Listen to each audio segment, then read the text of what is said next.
আবারও সুন্দরবনে পর্যটকদের ক্যামেরাবন্দি হলো রয়্যাল বেঙ্গল টাইগার। প্রতি বছর সুন্দরবনে ঘন ম্যানগ্রোভ এবং জীববৈচিত্র্য উপভোগ করতে এবং রয়্যাল বেঙ্গল টাইগার দর্শন করার জন্য রাজ্যের বিভিন্ন প্রান্ত থেকে বহু পর্যটকেরা সুন্দরবনে ঘুরতে আসেন। পর্যটন মরশুমের মধ্যেই এই বাঘ দর্শনের ঘটনায় স্বাভাবিকভাবেই খুশি পর্যটকেরা। ফের সুন্দরবনে দর্শন মিলল রয়্যাল বেঙ্গল টাইগার। আবারও সুন্দরবনে পর্যটকদের ক্যামেরাবন্দি হলো রয়্যাল বেঙ্গল টাইগার। প্রতি বছর সুন্দরবনে ঘন ম্যানগ্রোভ এবং জীববৈচিত্র্য উপভোগ করতে এবং রয়্যাল বেঙ্গল টাইগার দর্শন করার জন্য রাজ্যের বিভিন্ন প্রান্ত থেকে বহু পর্যটকেরা সুন্দরবনে ঘুরতে আসে। পর্যটন মরশুমের মধ্যেই এই বাঘ দর্শনের ঘটনায় স্বাভাবিকভাবেই খুশি পর্যটকরা।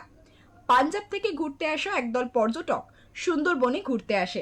শুক্রবার বিকেলে সুন্দরবনের পীরখালি ৪ নম্বর জঙ্গলে ঘুরতে যান পর্যটকদের ওই দল। পর্যটকদের নজরে আসে একটি বাঘ নদীতে জলকেলি করছে। কয়েক মুহূর্তেই সেই বিরলতম দৃশ্য ক্যামেরাবন্দি করে পর্যটকেরা। পর্যটকদের উৎসাহের শব্দ এবং বোটের আওয়াজ শুনে জঙ্গলে লুকিয়ে পড়ে রয়্যাল বেঙ্গল টাইগার। বিরলতম এই দৃশ্য দেখে আপ্লুত পর্যটকেরা। প্রত্যক্ষদর্শীদের কথায় বাঘটি বেশ কিছুক্ষণ নদীর জলে জলকেলি করছিল। এরপর চারপাশ পর্যবেক্ষণ করে, কখনো গাছের আড়ালে, কখনো খোলা জায়গায় তার বিচরণ চোখে পড়ে। প্রায় কয়েক মিনিটের এই দৃশ্য পর্যটকদের কাছে ছিল একেবারেই রোমাঞ্চকর অভিজ্ঞতা।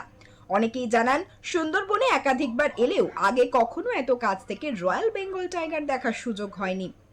পরিবেশবিদদের মতে, পর্যটন জোনে বাঘের নিয়মিত বিচরণ প্রমাণ করে সুন্দরবনের প্রাকৃতিক পরিবেশ এখনো যথেষ্ট সুস্থ।